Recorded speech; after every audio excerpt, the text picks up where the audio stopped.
Hello दोस्तों, आज के वीडियो में हम समझने वाले हैं third application of dimensional analysis. देखिए, डायमेंशनल एनालिसिस क्या होता है, डायमेंशनल फार्मूला कैसे फॉर्म होता है और उसके साथ जो प्रीवियस टू एप्लीकेशंस है वो हमने लास्ट वीडियो में हमारे कवर किया है। अगर आपने वो वीडियो नहीं देखा है तो प्लीज़ देख लीजिए। ठीक है, आज हम स्टार्ट करने वाले हैं हमारा थर्ड एप्लीकेशन। तो third application of dimensional analysis क्या कहता है? To find the conversion factor between the units of same physical quantity in two different system of units. ठीक है, अब दो डिफरेंट सिस्टम ऑफ यूनिट यहाँ पर कौन से होने वाले हैं? एक होगा एसआई सिस्टम और दूसरा होगा सीजीएस सिस्टम। फिजिकल क्वांटिटी क्या रह सकती है? फिजिकल क्वांटिटी कुछ भी रह सकती है, एनर्जी हो सकती है, आप वर्क डन कह सकते हैं या फोर्स कह सकते हैं। ठीक है, सो अगर मान लीजिए मेरे पास energy as a physical quantity है, सो एनर्जी का ऐसा ये सिस्टम में यूनिट क्या है? वो होता है जूल, जिसका सिंबल है कैपिटल जे। और सीजीएस सिस्टम में एनर्जी का यूनिट होता है अर्ग। ठीक है, अगर आपसे मैं कहूँ कि 1 जूल मतलब कितना अर्ग, ठीक है, तो हमें पता है 1 जूल होता है 10⁻7 अर्ग। यहाँ पर समझेंगे, ये जो 10⁻7 है ये है conversion factor between joules and erg. क्योंकि अगर मैं आपसे कहूँ 5 जूल मतलब कितना अर्ग, तो आप कहोगे sir 5 into 10⁻7 will give you the value of this particular joule into अर्ग। तो 10⁻7 से जब हमने मल्टीप्लाई किया है तभी जाकर अर्ग में वो पर्टिकुलर यूनिट कन्वर्ट हुआ है। ये 10⁻7 ही कहलाएगा आपका कन्वर्जन फैक्टर। उसी तरीके से मान लीजिए मेरे पास दूसरी एक क्वांटिटी है फोर्स। फिजिकल क्वांटिटी क्या है? फोर्स। एसआई सिस्टम में फिजिकल क्वांटिटी फोर्स का यूनिट क्या होता है? वो होता है न्यूटन, है ना, जिसका सिंबल है कैपिटल एन। और सीजीएस सिस्टम में उसका जो यूनिट है वो क्या होता है? डाइन। ठीक है, अब मैं आपसे पूछूं कि 1 न्यूटन मतलब कितना डाइन, है ना, सो आपको पता होना चाहिए कि 1 न्यूटन होता है 10⁵ डाइन। ठीक है, अब ये 10⁵ जो है वही है कन्वर्जन फैक्टर। आज के वीडियो में हम यही चेक करेंगे कि किसी डिफरेंट सिस्टम ऑफ यूनिट्स में कन्वर्जन फैक्टर को कैसे फाइंड किया जाता है। सो इन्हीं दो एग्जाम्पल को लेकर हम साथ चलेंगे। One is energy and another is force. चलिए देखते हैं। अब देखिए, मेरे पास फिजिकल क्वांटिटी है एनर्जी। ठीक है, एनर्जी क्या होता है? Energy is nothing but work done. अगर वैसे देखा जाए तो एनर्जी को हम वर्क डन में और वर्क को एनर्जी में कन्वर्ट कर सकते हैं। अगर एनर्जी ही वर्क डन है तो वर्क डन कैसे मिलता है? फोर्स इनटू डिस्प्लेसमेंट, है ना। सो फोर्स का यूनिट क्या है? न्यूटन। डिस्प्लेसमेंट का यूनिट क्या है? मीटर। तो ये हो गया न्यूटन इंटू मीटर। अब एक न्यूटन क्या होता है? देखिए, कोई भी फोर्स होता है वो मास इंटू एक्सेलरेशन। अगर फोर्स मास इंटू एक्सेलरेशन है तो हम कह सकते हैं कि मास का यूनिट है केजी, एक्सेलरेशन का यूनिट है मीटर पर सेकंड स्क्वायर। सो इन्हें हम इस पहले वाले फॉर्मूले में यूज़ करेंगे तो वो हो जाएगा K G metre upon second square into, ये मीटर वैसे ही बचा, तो एनर्जी का जो यूनिट है जिसे हम 1 जूल कहते हैं, 1 जूल, ये एग्जैक्टली क्या हो गया? 1 kg metre square upon second square, that is second raise to the power -2। तो हम 1 जूल को 1 kg metre square second raise to the power -2 के फॉर्म में भी लिख सकते हैं। मतलब जूल का अगर कन्वर्जन करें in terms of fundamental units तो वो होगा mass that is kg, then length metre square and time second raise to the power -2। ठीक है, यहाँ तक बात आ गई समझ में।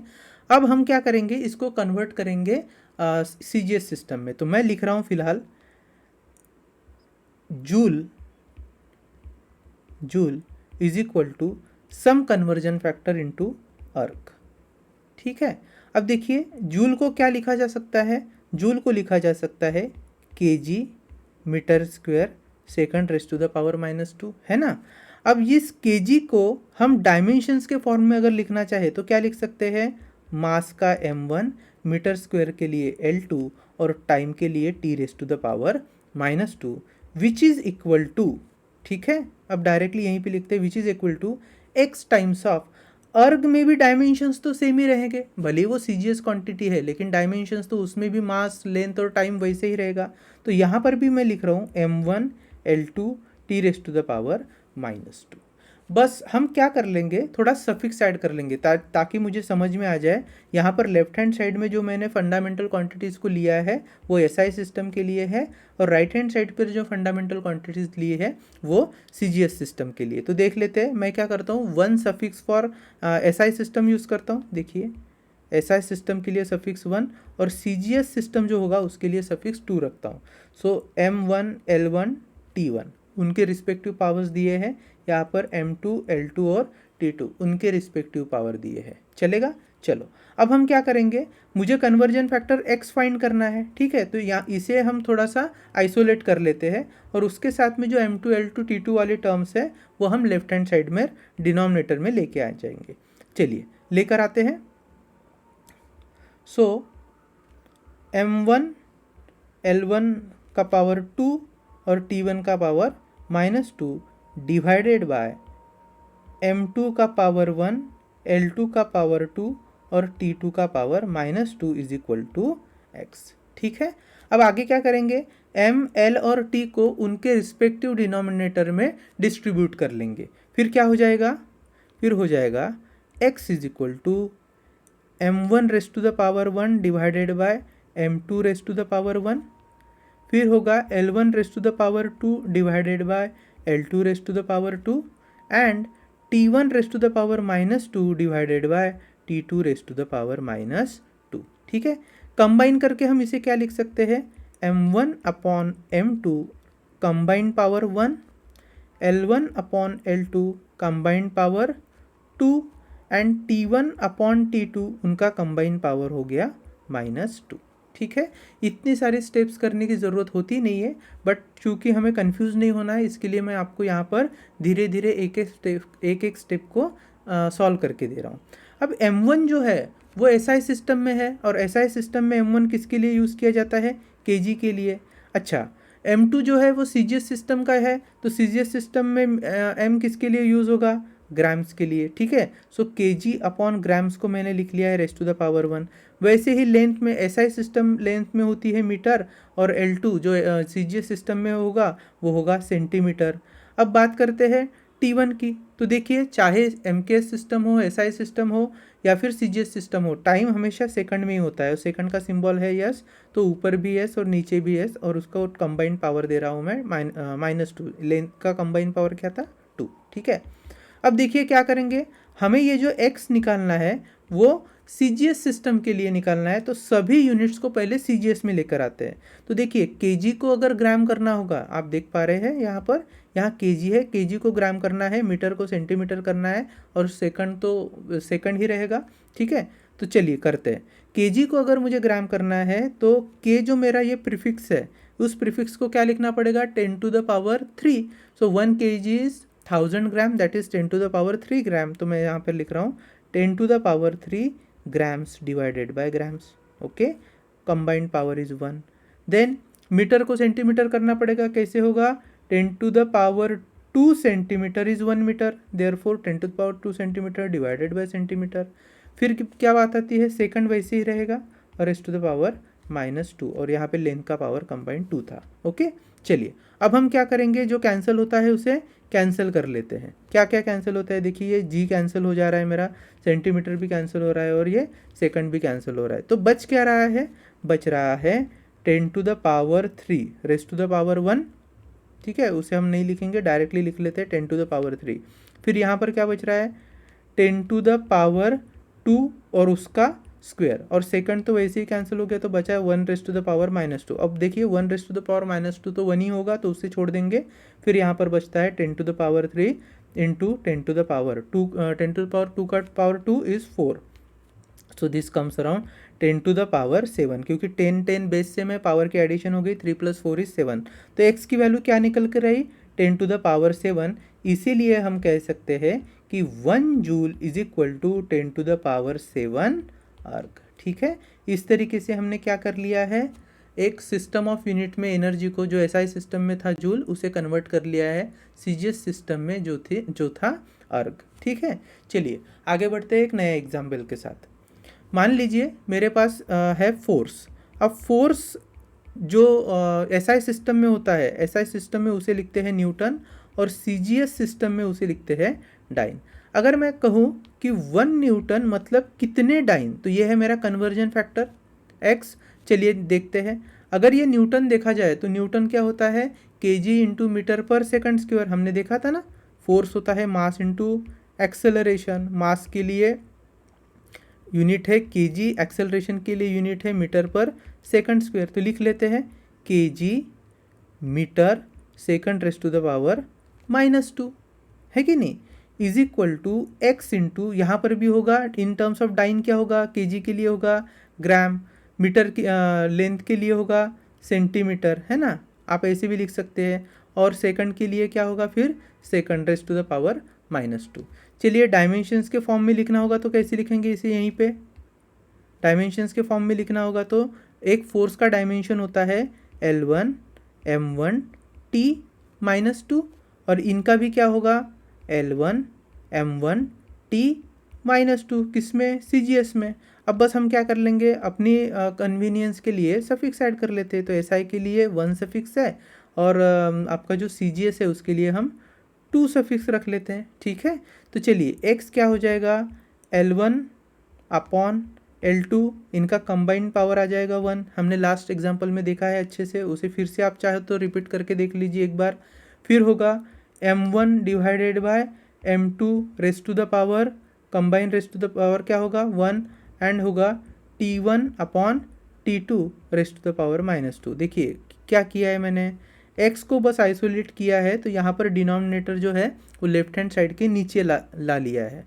अगर आप कंफ्यूज हो रहे हैं तो एक काम कीजिए, मैं ये जो x है इसे राइट हैंड साइड में ही रखता हूँ, ठीक है, ठीक है, ये देखिए हो गया।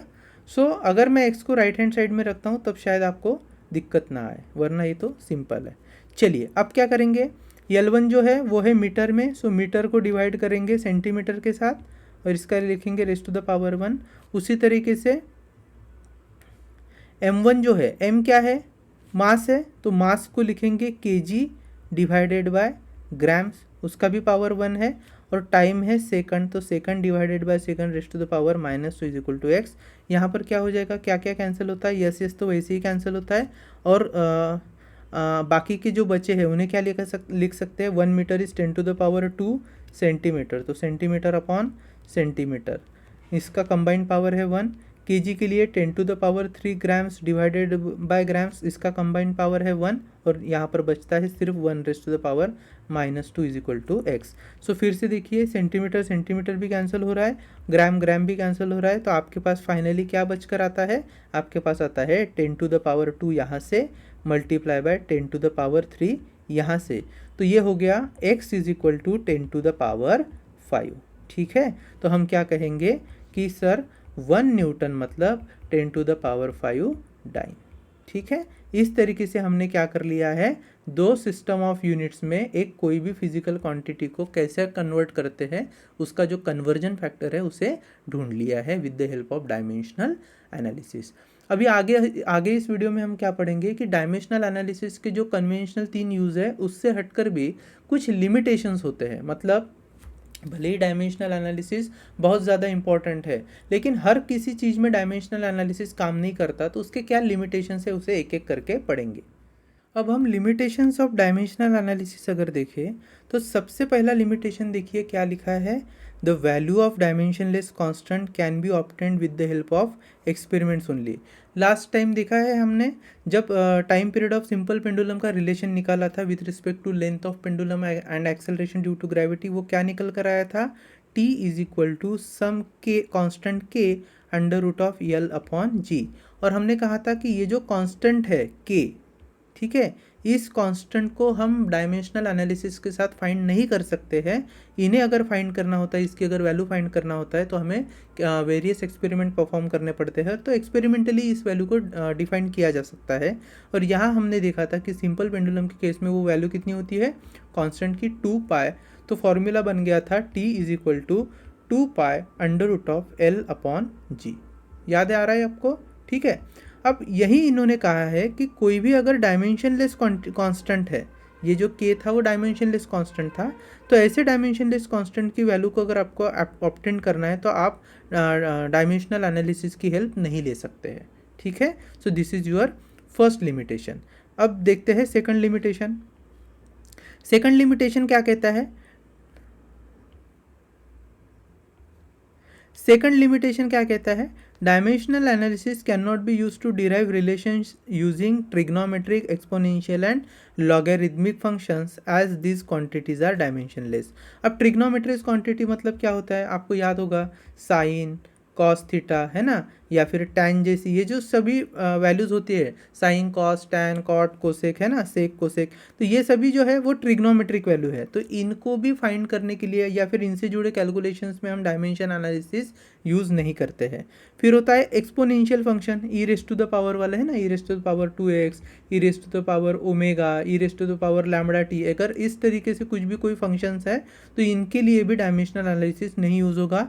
और लास्ट में बोला है लॉगरिथमिक फंक्शन। लॉगरिथमिक फंक्शन हमने देखा है जब लॉग सॉल्व किया था तो log of e raise to the power x हो गया। अगर इसे सॉल्व करना है तो आप डायमेंशनल एनालिसिस यूज़ नहीं करोगे, क्योंकि ट्रिग्नोमेट्रिक रहे, चाहे एक्सपोनेंशियल रहे, चाहे लॉगरिथमिक रहे, ये सभी डायमेंशनलेस क्वांटिटीज़ होती है और इन्हें डायमेंशन अप्लाई नहीं किए जा सकते हैं। अब आता है हमारा थर्ड लिमिटेशन। क्या कहता है third limitation? The method is not useful if constant of proportionality is not a dimensionless quantity. देखिए, अगर मान लीजिए मैं ग्रेविटेशनल फोर्स की बात करूँ, ठीक है, हम हमारे थर्ड एग्जाम्पल पर आते हैं। तो ग्रेविटेशनल फोर्स का फॉर्मूला क्या होता है? F is equal to G into M1 into M2 divided by R का स्क्वायर। क्या है ये? मान लीजिए मेरे पास दो मास है M1 और M2, इन दोनों के बीच में जो सेपरेशन है वो है R। कितना सेपरेशन है? R। तो जब ऐसे दो मासेस रखे होंगे तो इनके बीच में जो ग्रेविटेशनल फोर्स होगा वो हम इस फॉर्मूला से देते हैं, ठीक है। G is equal to F is equal to G into M1 M2 upon R square. अब यहाँ पर जो G हमने यूज़ किया है this is called as universal gravitational constant. और ये जो पर्टिकुलर यूनिवर्सल ग्रेविटेशनल कांस्टेंट है, अगर इसे आप देखें तो इसका जो यूनिट होता है G का वो क्या होता है? Newton metre square upon kg square. तो यहाँ पर जो G यूज़ हुआ है वो एक डायमेंशन वाली क्वांटिटी है। हालांकि जब हमने ऊपर ये जो फर्स्ट एग्जांपल देखिए जिसमें टाइम पीरियड निकाला था, वहाँ पर जो k यूज़ हुआ था वो भी एक कांस्टेंट था, लेकिन वो डायमेंशनलेस कांस्टेंट था। यहाँ पर जो G है वो एक डायमेंशन वाली क्वांटिटी है, ठीक है। सो ऐसे केस में जहाँ पर कोई कांस्टेंट एक डायमेंशन होल्ड कर रहा है तो वैसे टर्म में वहाँ पर हम डायमेंशनल एनालिसिस यूज़ नहीं करेंगे, ठीक है। चलिए, लास्ट लिमिटेशन क्या कहा है? If the correct equation contains some more terms of the same dimension it is not possible to know their presence using dimensional equation. For example मैं आपको जैसे बोल रहा हूँ, मान लीजिए हमारे पास एक फिजिकल इक्वेशन है S is equal to u t plus half AT square, ठीक है। अगर इसे डायमेंशनल एनालिसिस के साथ सॉल्व करें, जो कि हमने लास्ट टाइम किया था, तो क्या आया था?